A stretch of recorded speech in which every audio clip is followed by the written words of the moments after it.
Hi, Chris here with another review from Brand New Mobiles. Today we are reviewing the iPhone 4S.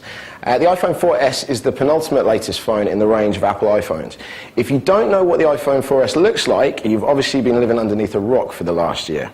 Now, this is the phone out of the box. First impressions are it's very slick. It's nice and simple in its design. We have a glass front and a glass back, and it's surrounded by a stainless steel rim. Now, Apple say that this glass front is actually fingerprint resistant. I'm saying they might have to go back to the drawing board on that one. Now, I had the 3GS beforehand. The 3GS is very different in look and design to the phone. The 4 is really where they changed the design of the Apple iPhone to this design you're looking at now. There's not much difference externally between the 4 and the 4S, but internals are really where the 4S packs its biggest punches. So if we open it up, the first thing we notice about it is the colours. Really, really vibrant. Apple have given this phone a retina screen display, and you do notice it when you're swiping through the menus. The other thing is just the simplicity of the phone. Being able to just box up all your apps into different categories is really, really handy. So depending on what you use your phone for, you can obviously put them into different categories. Apple have given this phone an 8-megapixel camera with an LED flash. That just basically means that you're just going to get some really nice pictures out of this phone. The Retina screen display just does all your pictures justice, and you can zoom in and out, and you can also flick across, and you can get your 720 HD video recordings. I've used this over the year, and the videos are really, really good. The sound picks up well out of the camera too.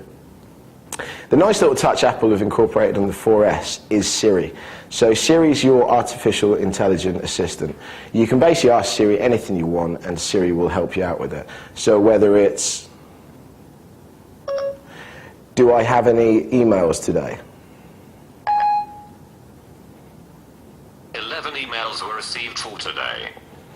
So if you're that lazy that you're not going to press the button to check, Siri can tell you what it is. But Siri can obviously do a few more things that are quite interesting, like find me a local Chinese restaurant.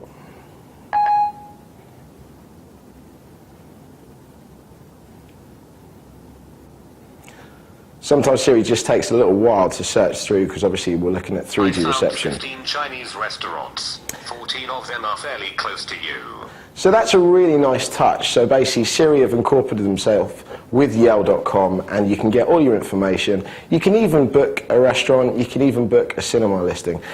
Siri can do things like link to your Twitter and your Facebook, so if you want to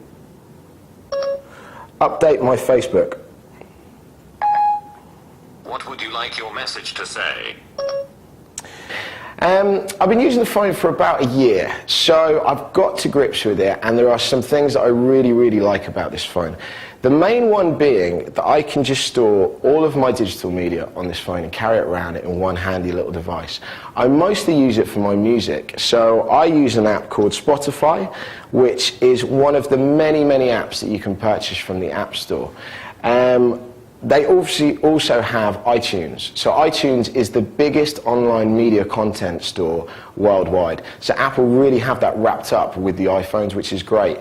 The problem I do have with this phone, unfortunately, and what I find is its real killer, is the reception issues. When Apple brought out the iPhone 4, they had something called the grip of death, which if you held the phone in a particular manner, the reception would just disappear and die. When they brought out the 4S, they tried to remedy this by putting a dual antenna wrapping around this silver belt that runs around the phone. The idea being that the reception would switch between the two depending on which was stronger. I don't find that always works, unfortunately, and it is something that really does bug me about this phone. I've had them swap this phone over 4 separate times in the last year due to me getting lost calls or echoes on the line. The other problem with it is the battery.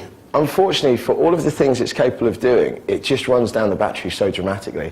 If you're cruising the internet, if you're checking your mail, or maybe even using it as a camera, I do find that if I'm out for the day, it's beneficial if I bring my charger with me.